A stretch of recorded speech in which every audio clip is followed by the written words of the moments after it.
अस्सलाम वालेकुम स्टूडेंट्स। उम्मीद है आप लोग सब खैरियत से होंगे। अच्छा, जो हम लोग जो है वो 9th क्लास का चैप्टर नंबर 1 कर रहे हैं, ठीक है। That is about matrices and determinants. Last जो हमारा पहला लेक्चर था उसमें हम लोगों ने पढ़ा था मैट्रिक्स क्या होते हैं, ठीक है। फिर हम लोगों ने उसके बाद पढ़ा था ऑर्डर ऑफ अ मैट्रिक्स और उसके बाद हम लोगों ने इक्वल मैट्रिक्स ये काम किया था। तो हमारे पास इन्हीं से रिलेटेड ही जो है एक्सरसाइज 1.1 है, ठीक है। आज हम वो सॉल्व करेंगे एक्सरसाइज 1.1, ठीक है। इसमें जो इसका देखें क्वेश्चन नंबर 1 है, find the order of the following matrices. ये आपके पास A B C D E F G H ये कुछ मैट्रिसेस दिए गए हैं, आपने इनका ऑर्डर फाइंड करना है। अच्छा, इसमें हमारे पास देखें जो फर्स्ट मैट्रिक्स है वो है a is equal to 2 3 minus 5 6, ठीक है। हमने इस मैट्रिक्स का ऑर्डर फाइंड करना है। तो सबसे पहले हम देखते हैं कि ऑर्डर फाइंड करने के लिए हमें इसके नंबर ऑफ रोज और नंबर ऑफ कॉलम्स पता होना चाहिए।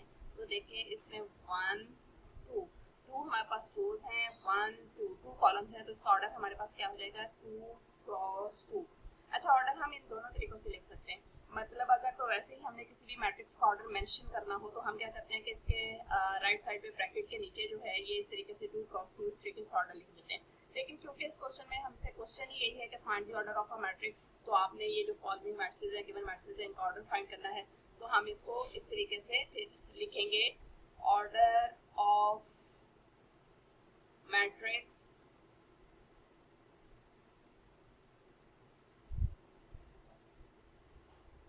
ए इज इक्वल टू, इसका ऑर्डर हम क्या लिखेंगे 2 बाय 2, ठीक है।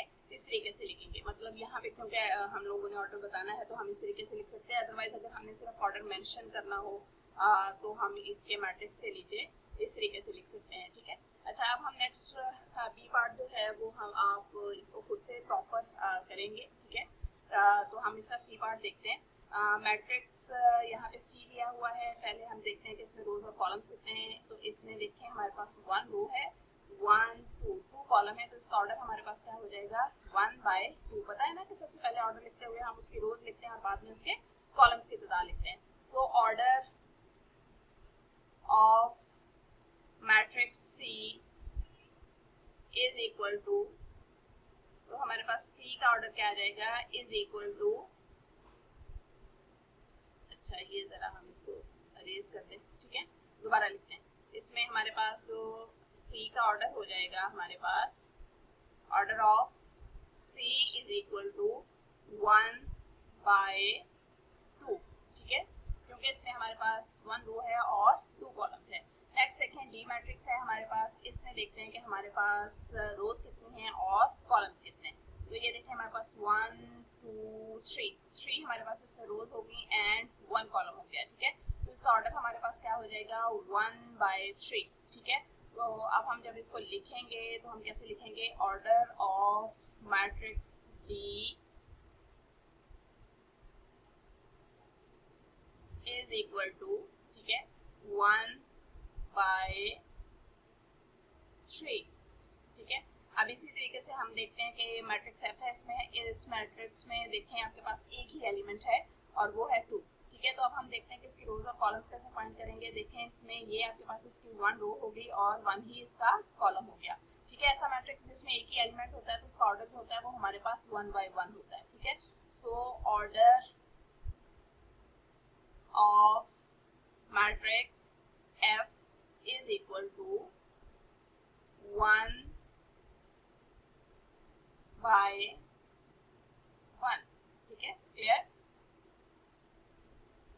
अब हम इसके बाकी रिमेनिंग देख लेते हैं। हमारे पास ये क्या है।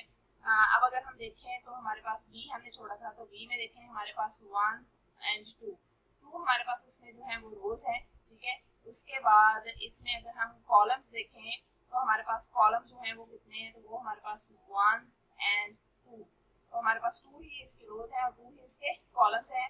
तो इट मीन्स दैट इसका ऑर्डर हमारे पास क्या हो जाएगा, इसका ऑर्डर हमारे पास हो जाएगा 2 बाय 2, ठीक है, क्लियर। सी हम लोगों ने ऑलरेडी कर लिया है, डी भी कर लिया है। ई को देखिए जरा, ठीक है। ई में देखें आपके पास पहले तो हम देखते हैं इसमें रोज कितनी है, 1 2 एंड 3, तो 3 इसमें रोज होगी हमारे पास, ठीक है। अब हम इसके कॉलम्स देखते हैं कि हमारे पास इसके कॉलम्स कितने हैं, ठीक है। तो कॉलम्स में देखें वो हमारे पास आ जाएंगे 1 एंड 2, ठीक है। तो इसमें हमारे पास 3 रोज और 2 कॉलम्स हैं, तो इट मींस दैट इसका ऑर्डर हमारे पास क्या आ जाएगा, आपको पता है ना ऑर्डर लिखते हुए पहले हम क्या लिखते हैं, रोज लिखते हैं, तो इसका ऑर्डर हमारे पास आ जाएगा 3/2, ठीक है। Is it clear? अच्छा अब देखिए जी मैट्रिक्स देखें, जी में हमारे पास जो है वो रोज कितनी है, पहले देखें 1, ठीक है, 2 एंड 3, इसमें हमारे पास 3 जो है वो रोज हो गई, ठीक है। अब अगर हम देखें इसमें हमारे पास कॉलम्स कितने हैं, तो ठीक है वो हमारे पास 1, 2 एंड 3, तो हमारे पास 3 ही रोज हैं और 3 ही कॉलम्स हैं, तो इसका ऑर्डर हमारे पास क्या हो जाएगा, इसमें आपके पास इसमें लिखेंगे 3/3, ठीक है। इसमें हमारे पास 3 ही रोज हैं हमारे पास और 3 ही कॉलम्स हैं, ठीक है। अच्छा अब नेक्स्ट देखते हैं हमारे पास जो एज है उसमें हमारे पास रोज कितनी है, 1 एंड 2, इसमें हमारे पास 2 रोज हैं, ठीक है। अब हम इसमें देखते हैं कि हमारे पास कॉलम्स कितने हैं, तो इसमें हमारे पास 1, 2 एंड 3, तो इसमें हमारे पास जो है वो 3 कॉलम्स हैं, तो इसका ऑर्डर हमारे पास क्या हो जाएगा, 2 रोज एंड 3 कॉलम्स, तो इसको हम लिखेंगे 2/3, ठीक है। क्लियर, समझ आ गया आप सबको? तो इस तरीके से हम जो है ये क्वेश्चन करेंगे, ठीक है। नेक्स्ट अब हम जो है क्वेश्चन नंबर 2 देखते हैं, which of the following matrices are equal. इस क्वेश्चन नंबर 2 में जो है वो हमने देखना है कि इनमें से कौन कौन से मैट्रिसेस जो है वो इक्वल हैं। अच्छा इक्वालिटी ऑफ मैट्रिसेस क्या था, हमने कहा था कि अगर हमारे पास ए और बी कोई से दो मैट्रिसेस हैं और then A said to be, A is said to be equal to B, और ए जो है वो बी के बराबर तभी होगा and denoted by A is equal to B if and only जब हमारे पास ये दो कंडीशंस जो हैं वो फुलफिल होंगी। ये दोनों कंडीशंस क्या थी, the order of A is equal to order of B, मतलब अगर कहते हैं कि ए जो है वो बी के बराबर है तो देन इट मींस दैट इन दोनों का ऑर्डर भी सेम होना चाहिए, ठीक है। And second condition is that their corresponding entries are equal, तो इनकी जो करस्पॉन्डिंग एंट्रीज है वो भी क्या होनी चाहिए, इक्वल होनी चाहिए। इसका तो मतलब ये है कि पहले जो है हमें ऐसे मैट्रिसेस होने चाहिए जिनके जो है ऑर्डर सेम है, ठीक है, और एंट्रीज भी सेम है। तो अगर हम अच्छा इसमें देखें कुछ मैट्रिसेस ऐसे दिए गए हैं जैसे ये सी मैट्रिक्स है, इसमें देखिए 5-2 दिया गया है, ऐसे जो मैट्रिक्स होंगे ना जिसमें कोई ना कोई ऑपरेशन दिया होगा, प्लस माइनस मल्टीप्लिकेशन भी है, तो इनको हम पहले सॉल्व कर लेंगे, ठीक है। तो अब आप देखिए 5-3, तो ये आपके पास क्या बन जाएगा, 3 बन जाएगा, ठीक है। अब आपके पास जो है अब यहाँ पे देखें a इज इक्वल टू क्या है 3 और c इज इक्वल टू भी क्या आ गया, तो c मैट्रिक्स जो है वो भी आपके पास किसके इक्वल बन जाएगा, 5-2 को जब हमने सिंप्लीफाई किया तो वो भी आपके पास c क्या बन गया, c इज इक्वल टू 3। तो अब देखें आपके पास a और c सेम सेम है, देखें कैसे, a में भी आपके पास 1 रो और 1 कॉलम है, ठीक है, और c में भी आपके पास 1 रो और 1 कॉलम है। तो हम इनका ऑर्डर यहाँ पे लिख लेते हैं कि इनका ऑर्डर जो है वो आपके पास क्या है 1/1 है, ठीक है, और इसका ऑर्डर भी आपके पास क्या है 1/1, ठीक है। अच्छा ऑर्डर तो दोनों के सेम हो गए, हमारे पास जो पहली कंडीशन है वो ये वाली, ये दोनों के ऑर्डर सेम होने चाहिए, वो ट्रू हो गए। सेकंड देखिए उनके करस्पॉन्डिंग एलिमेंट्स भी सेम होने चाहिए, इसमें भी आपके पास जो है वो 3 है, ठीक है, ये देखें इसमें भी 3 है आपके पास और इसमें भी एलिमेंट्स आपके पास क्या है 3 है, तो दोनों के कॉरस्पॉन्डिंग एलिमेंट्स जो है वो भी सेम हो गए। तो इसका मतलब है कि हम यहाँ पर कह सकते हैं कि जो मैट्रिक्स ए है वो किसके बराबर है आपके पास, वो मैट्रिक्स सी के बराबर है, क्योंकि उसने ये दोनों कंडीशंस जो हैं वो फुलफिल कर दी हैं, ये दोनों के ऑर्डर भी सेम है और इनके करस्पॉन्डिंग एलिमेंट्स भी सेम है।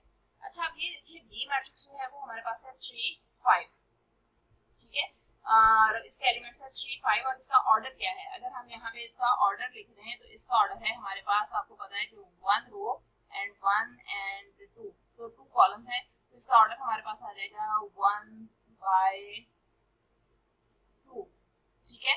और अगर हम डी को देखें तो इसमें भी आपके पास 1 रो और 1 कॉलम है, ठीक है, तो इसका मतलब है इसका ऑर्डर भी आपके पास क्या आ जाएगा 1/2 आ जाएगा, ठीक है।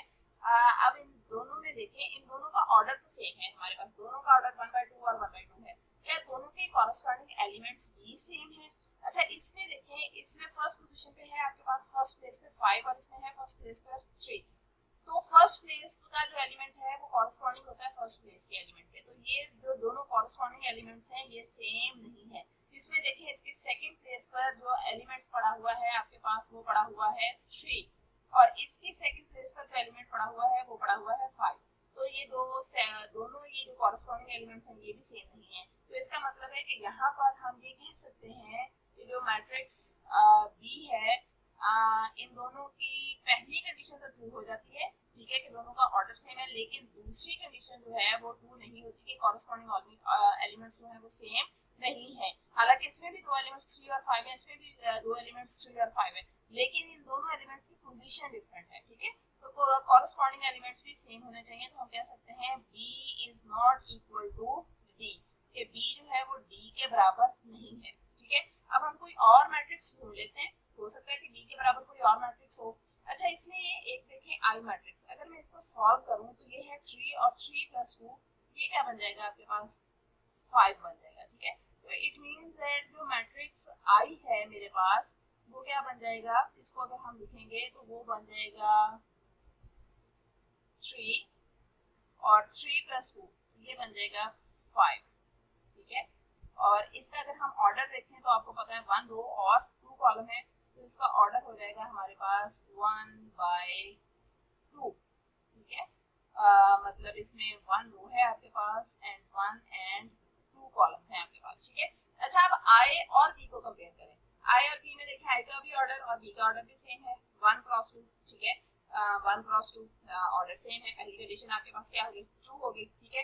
फिर आप देखें इसके करस्पॉन्डिंग में पहला एलिमेंट क्या है, 3 है, तो इसके करस्पॉन्डिंग भी पहला एलिमेंट आपके पास क्या है, 3 है। तो इसका सेकंड एलिमेंट क्या है, 5 है, तो इसका सेकंड एलिमेंट भी क्या है, 5 है। इसका मतलब है कॉरस्पॉन्डिंग एलिमेंट्स जो है वो भी आपके पास क्या होंगे, सेम होंगे। तो इसका मतलब है कि इसकी ये जो सेकंड कंडीशन है आपके पास वो भी ट्रू होगी, ठीक है। सेकंड कंडीशन भी इसकी ट्रू होगी। इट मींस दैट हम ये कह सकते हैं B is equal to I, कि ये जो B मैट्रिक्स है, ठीक है, वो किसके बराबर हो जाएगा आपके पास, वो I मैट्रिक्स के बराबर हो जाएगा, ठीक है। ये इन दोनों का जो है आपके पास ऑर्डर और भी सेम है और कॉरस्पॉन्डिंग एलिमेंट्स भी सेम है, ठीक है। अच्छा, अब हम इसमें देखते हैं नेक्स्ट। अब हमारे पास एक मैट्रिक्स है E, एक एलिमेंट्स देखें 4 0 6 2, और इसका ऑर्डर अगर हम देखें तो इसमें हमारे पास 2 रोज हैं और 2 ही कॉलम्स हैं, तो इसका ऑर्डर जो है वो हमारे पास क्या हो जाएगा, 2/2 हो जाएगा, ठीक है, 2/2, ठीक है। अब अगर हम इसके नीचे ही देखें एज वाला मैट्रिक्स, एलिमेंट सेम है, फर्स्ट पोजीशन पर आपके पास 4 है, तो इधर भी कॉरस्पॉन्डिंग यानी जो है एलिमेंट 4 है, इधर 0 है, तो इधर भी आपके पास क्या है, 0 है। इधर आपके पास सेकंड रो में फर्स्ट एलिमेंट जो है वो 6 है, तो इधर भी सेकंड रो में फर्स्ट एलिमेंट 6 है। इधर सेकंड रो में सेकंड एलिमेंट 2 है, तो यहाँ पे भी सेकंड रो में सेकंड एलिमेंट 2 है। इसका मतलब है इसके कॉरस्पॉन्डिंग एलिमेंट्स तो सेम है, ये हमारे पास सेकंड कंडीशन ट्रू हो गई। और फर्स्ट कंडीशन में देखें इसमें 2 रोज एंड 2 कॉलम्स हैं, तो इसका ऑर्डर 2/2 है। इसमें भी आपके पास 2 रोज और 2 कॉलम्स हैं, ठीक है, तो इसका ऑर्डर भी आपके पास क्या हो गया, सेम हो गया, ठीक है, 2 रोज और 2 कॉलम्स। तो हमारे पास इसकी ये पहली कंडीशन है कि दोनों का ऑर्डर सेम होना चाहिए, वो भी सेम हो गया, ठीक है। इसका मतलब है कि यहाँ से हमें ये बात पता चली कि जो मैट्रिक्स E है, ठीक है, वो हमारे पास जो मैट्रिक्स E हो गया, ठीक है, वो किसके इक्वल हो जाएगा, E is equal to matrix H। अच्छा, अब अगर हम इसको सॉल्व करें J वाले मैट्रिक्स को, तो आपके पास ये क्या मैट्रिक्स बन जाएगा, अगर हम J मैट्रिक्स की वैल्यूज जो है इसको सिंपलीफाई करते हैं, प्लस माइनस करते हैं, तो क्या आंसर आता है आपके पास, ठीक है। अब देखिए जरा 2 + 2 क्या आ जाएगा, 4 आ जाएगा, ठीक है। और 2 - 2, 2 में से 2 माइनस कर दें तो क्या आ जाएगा आपके पास, ये 0 आ जाएगा, ठीक है। उसके बाद देखें आपके पास 2 + 4 ये क्या बन जाएगा, 6 बन जाएगा, और 2 + 0 तो वो क्या आ जाएगा, वो आ जाएगा, ठीक है। तो अब अगर हम इसको सिंपलीफाई करें, ठीक है, तो आपके पास देखिए क्या आंसर आ गया, J = 4062। तो अब जरा E और H को कंपेयर करें, उसमें भी आपके पास क्या है 4062 4062, और इसमें भी 4062। इसका मतलब है इनके कॉरस्पॉन्डिंग एलिमेंट्स तो सेम हो गए। ऑर्डर भी देखें, इसमें भी आपके पास 1 2 2 रोज हैं, 1 2 2 कॉलम्स हैं, तो इसका ऑर्डर भी आपके पास क्या हो गया, 2/2। इसका मतलब है कि जब हमने J वाले मैट्रिक्स को सॉल्व किया तो वो भी E और H के बराबर आ गया, तो हम इसको लिख सकते हैं E H and J are equal, ठीक है। कि हमारे पास ये E H और J ये तीनों के तीनों मैट्रिक्स जो हैं वो इक्वल हैं। जरूरी नहीं है कि कोई से दो मैट्रिक्स इक्वल हो, दो से ज्यादा भी एक दूसरे के इक्वल हो सकते हैं, ठीक है। अच्छा जी, अच्छा, अब एफ देखें, एफ का ऑर्डर जो है वो हमारे पास क्या है, इसमें देखें कि हमारे पास 1 रो, ठीक है, ये है, और एक ये रो है, तो इसका मतलब है 2 रोज है हमारे पास और 1 कॉलम है, ठीक है। उसका ऑर्डर हमारे पास क्या हो जाएगा, 2/1, ठीक है, क्योंकि हमारे पास 2 रोज हैं और 1 कॉलम, ठीक है। अब हमारे पास पीछे सिर्फ एक ही जो है वो मैट्रिक्स बच जाता है, और वो क्या है, जी है। इसको हम पहले तो सिंप्लीफाई करते हैं और फिर देखते हैं कि f जो है वो g के बराबर बनता है कि नहीं बनता है, ठीक है। अब देखते हैं 3 - 1, 3 में से 1 माइनस कर दे तो आंसर क्या हो जाएगा, आपके पास 2 हो जाएगा, और 3 + 3, 3 में 3 ऐड कर दिया तो आंसर आपके पास क्या आ गया, 6 आ गया, ठीक है। अब जब हमने g को सिंप्लीफाई किया तो वो मैट्रिक्स बन गया आपके पास 2 और 6। इसमें भी देखें आपके पास 1 2 2 रोज है और 1 कॉलम है, तो इसका ऑर्डर भी आपके पास क्या हो जाएगा, 2/1, ठीक है। तो अब देखिए इन दोनों के आपके पास ऑर्डर तो सेम हो गए, f का ऑर्डर भी 2/1 है और g का ऑर्डर भी 2/1 है, तो फर्स्ट कंडीशन ट्रू हो गई आपके पास। अब सेकंड कंडीशन क्या है, कॉरेस्पॉन्डिंग एलिमेंट्स भी सेम होने चाहिए। तो कॉरेस्पॉन्डिंग एलिमेंट्स में देखें, इसका पहली रो का पहला एलिमेंट जो है वो 2 है, इसमें भी पहली रो का पहला एलिमेंट जो है वो क्या है, 2 है, ठीक है।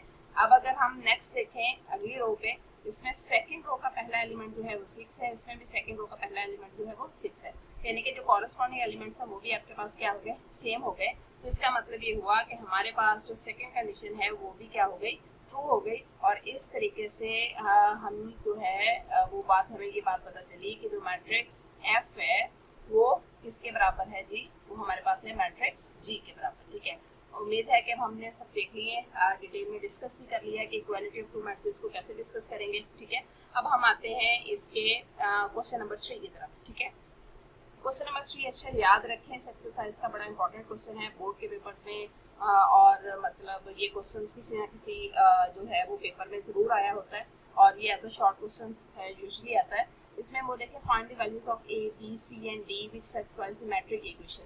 ये दो मैट्रिक्स दिए गए हैं और इन दोनों के दरमियान में क्या है, इक्वल का साइन है, ठीक है।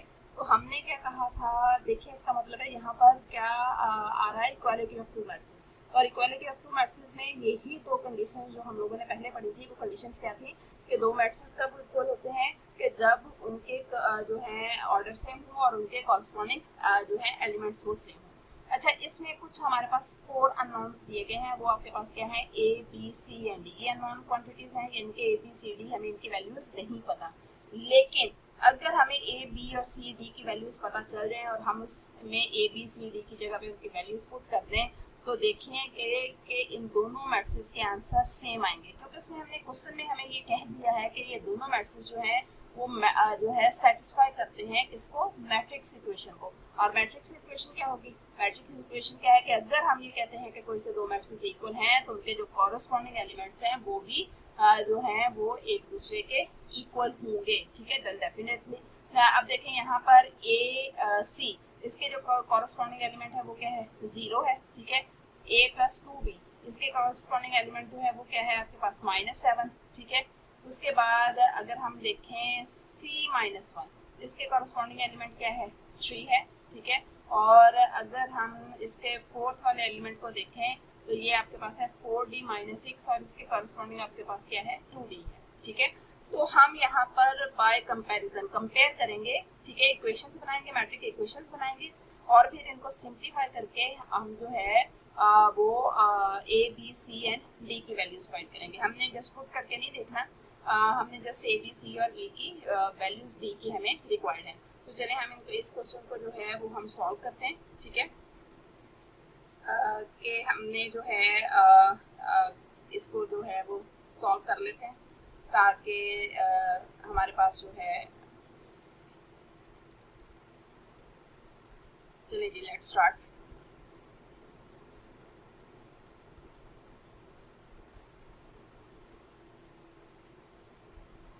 चलिए ठीक है, अब ये देखें मैंने यहाँ पे क्वेश्चन लिख लिया हुआ है। क्वेश्चन नंबर 3 है, find the value of A B C and D which satisfies the matrix equation, जो मैट्रिक इक्वेशन को सेटिस्फाई करता है, ठीक है। अब हम क्या करेंगे, हम इक्वालिटी ऑफ मैट्रिक्स को यूज करते हुए हम करस्पॉन्डिंग एलिमेंट को करस्पॉन्डिंग एलिमेंट के इक्वल रख के हम इक्वेशंस बनाएंगे। तो हमें पता है a + c के करस्पॉन्डिंग क्या है, 0 है, तो हम क्या करेंगे, a + c = 0, और ये हमारे पास क्या बन गई है, फर्स्ट इक्वेशन बन गई है बाय यूजिंग मैट्रिक्स इक्वेशन, ठीक है।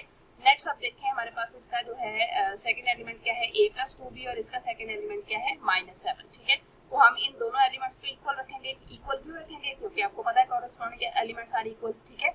इस जो है वो प्रॉपर्टी को यूज करते हुए हम इनको इक्वल रखेंगे। तो ये आ जाएगा a plus 2b is equal to -7।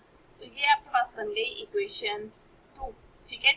अब इसमें देखें जो आपके पास इसका ये जो है सेकंड रो का फर्स्ट एलिमेंट, ठीक है, ये वाला वो है c-1। इसके कॉरेस्पॉन्डिंग एलिमेंट क्या है? 3 है, ठीक है।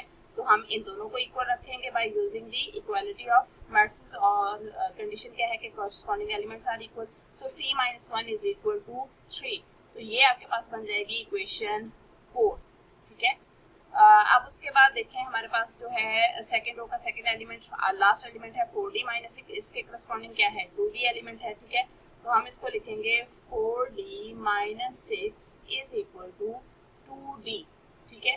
और ये हमारे पास जो है वो बन जाएगी इक्वेशन ये हमारे पास सॉरी इक्वेशन 3 थी, ठीक है। और ये हमारे पास इक्वेशन 4 बन जाएगी, ठीक है।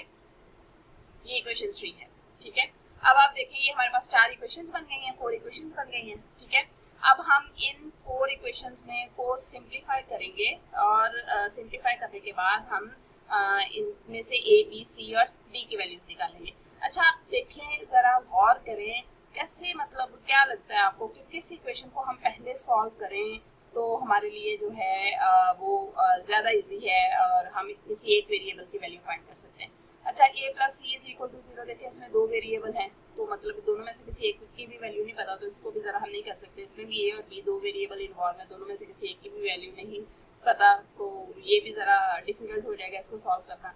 और c-1 इज इक्वल टू 3, देखिए जो थर्ड इक्वेशन है, ठीक है, ये जो थर्ड इक्वेशन है आपके पास ये वाली इसमें देखिए एक ही वेरिएबल इन्वॉल्व हो रहा है और वो कौन सा है? c, ठीक है। इसका मतलब है कि अगर हम इस इक्वेशन को पहले सॉल्व करें, इक्वेशन 3 इम्प्लाइज, ठीक है, मैं इक्वेशन 3 को पहले सॉल्व कर रही हूँ, that is c-1 is equal to 3। तो अब आपके पास इक्वेशन सॉल्व करने का मेथड क्या होता है कि अगर हमारे पास दो जो है एक इक्वेशन है तो इसका मतलब उसकी लेफ्ट हैंड साइड और राइट हैंड साइड इक्वल होती है। तो याद रखें कि लेफ्ट अगर साइड से अगर हम कुछ जो है एलिमेंट जो है वो मूव कर रहे हैं राइट साइड पे कोई नंबर, अगर वो नेगेटिव है तो राइट साइड पे शिफ्ट करेंगे तो वो क्या हो जाता है? पॉजिटिव हो जाता है। और अगर पॉजिटिव है तो वो नेगेटिव हो जाता है। अब देखें यहाँ पर 1 जो है वो सब्ट्रैक्ट हो रहा है, जब हम इसको दूसरी साइड पर शिफ्ट करेंगे तो ये क्या हो जाएगा? ऐड हो जाएगा, प्लस हो जाएगा। So c is equal to 3 plus 1 4। यहाँ पे c की वैल्यू हमारे पास क्या आई? c की वैल्यू जो है वो हमारे पास आ गई है यहाँ पर 4, ठीक है। और इसको अब हम जो है 4 आ गई है, इसको हम जरा सही करके लिख लेते हैं, ठीक है। तो ये आ गया आपके पास c की वैल्यू 4, ठीक है। अच्छा अब देखें c की वैल्यू हमें पता चल गई है। अब देखें जब हमें c की वैल्यू पता चली है तो आ जाए जरा दोबारा इक्वेशन 1 पे। इक्वेशन 1 में 2 वेरिएबल्स थे a और c, ठीक है। पहले हमने इसको इसलिए नहीं सॉल्व किया था, दोनों की वैल्यू नहीं पता थी। लेकिन अब देखिए इस इक्वेशन में हमारे पास जो है वो हमें c की वैल्यू पता चल गई हुई है। अगर हम इक्वेशन 1 में c की जगह पे उसकी वैल्यू पुट कर दें तो हमें उसके करस्पॉन्डिंग a की वैल्यू मालूम हो जाएगी, ठीक है। इसका मतलब है अब मेरे लिए इक्वेशन a को सिंप्लीफाई करना जो है वो ज्यादा आसान हो गया, ठीक है।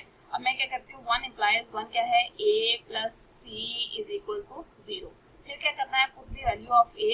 जब हम a की वैल्यू सॉरी c की वैल्यू पुट करेंगे तो c की वैल्यू क्या है? 4। तो हम c की जगह पर उसकी वैल्यू पुट कर देंगे और उसकी वैल्यू पुट करेंगे तो वो क्या आ जाएगा? 4 इज इक्वल टू 0, ठीक है। This implies a is equal to 0 और ये प्लस 4 है और जब दूसरी साइड पर शिफ्ट करेंगे तो ये क्या हो जाएगा? -4 हो जाएगा। This implies a is equal to -4, ठीक है। तो यहाँ से अब देखें मेरे पास किस किस की वैल्यू आ गई है? मेरे पास a की वैल्यू भी आ गई है और मेरे पास c की वैल्यू भी आ गई है, ठीक है।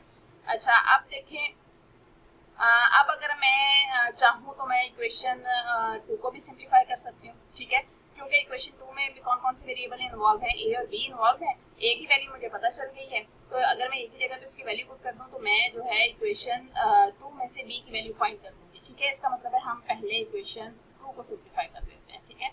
इक्वेशन 2 है हमारे पास जी a plus 2b is equal to -7। अच्छा देखिए ऊपर a की वैल्यू क्या आई थी, -4 आई थी, तो a की जगह पे मैं उसकी वैल्यू पुट करूंगी। a की वैल्यू क्या है, -4, ठीक है, प्लस 2b मैंने एज इट इज लिख लिया, इज इक्वल टू -7, ठीक है।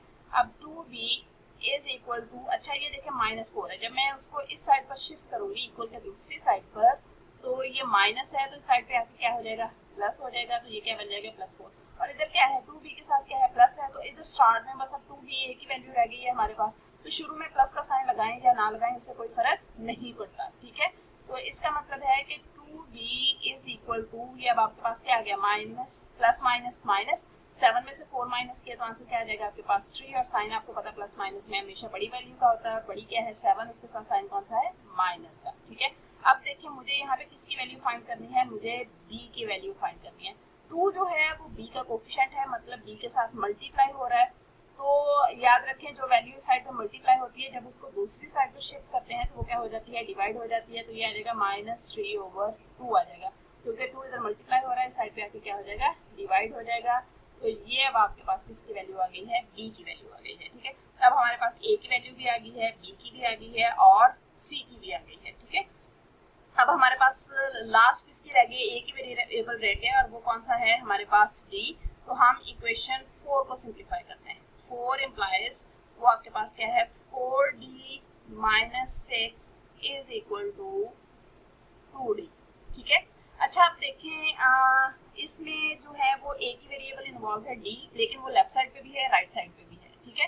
तो मैं पहले क्या करती हूँ कि पहले तो हम ये करते हैं कि 6 को दूसरी साइड पे मूव कर देते हैं, ठीक है।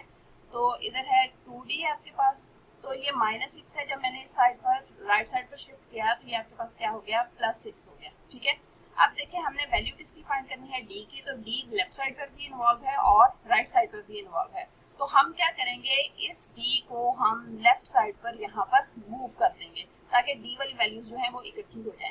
तो ये आपके पास क्या आ जाएगा, 4d, देखिए जिसके सामने शुरू में कोई साइन नहीं होता उसके शुरू में क्या होता है, प्लस होता है, तो वो हम बेसिकली लिखते नहीं है, तो इस साइड पे प्लस हो रहा है, जब हम इसको लेफ्ट साइड पर शिफ्ट करेंगे तो ये क्या हो जाएगा, -2d इज इक्वल टू 6, ठीक है।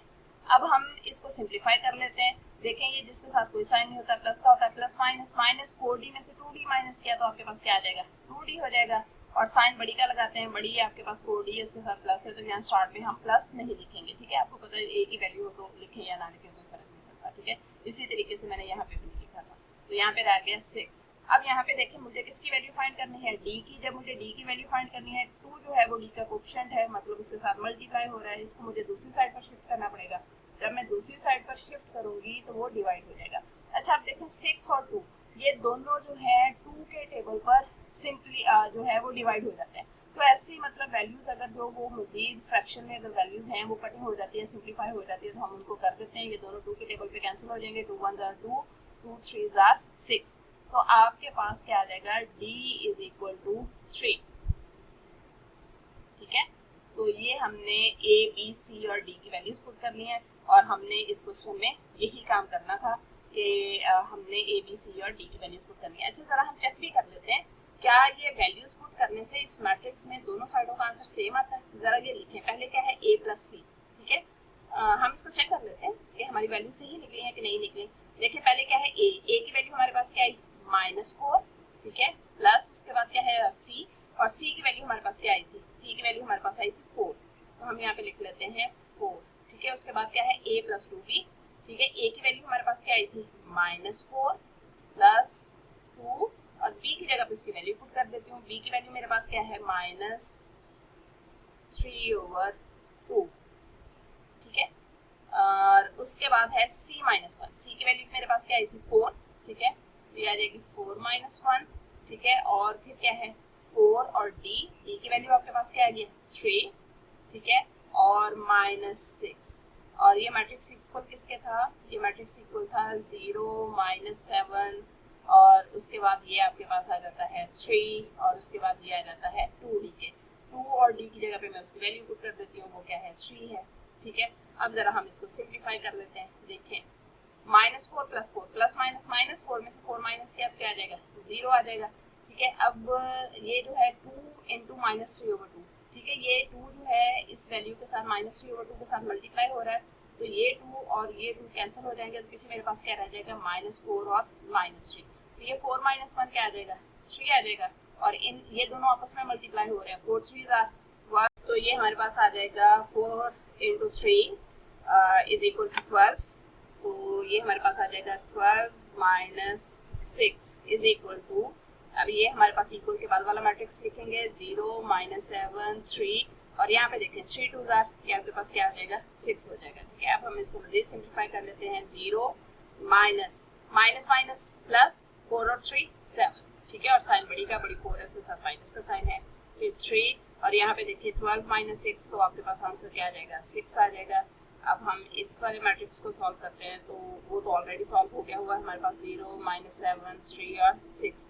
तो देखें हमारे पास जब हमने वैल्यूज पुट की ए बी और सी डी की, तो हमारे पास जो है वो कॉरेस्पॉन्डिंग एलिमेंट्स जो हैं वो क्या है, सेम है। ठीक है, तो इसका मतलब ये हुआ कि जब हम ये बात सपोज कर लेते हैं कि जो है कि ये दोनों मैट्रिसेस इक्वल हैं और उसमें से जो अननोन क्वांटिटीज हैं उनकी वैल्यूज फाइंड करनी है, तो इसका मतलब है कि वो सेटिस्फाई करेगा मैट्रिक्स इक्वेशन को। ठीक है, कि अगर हमने मैट्रिक्स इक्वेशन क्या है कि आपके पास corresponding elements should be equal to corresponding elements.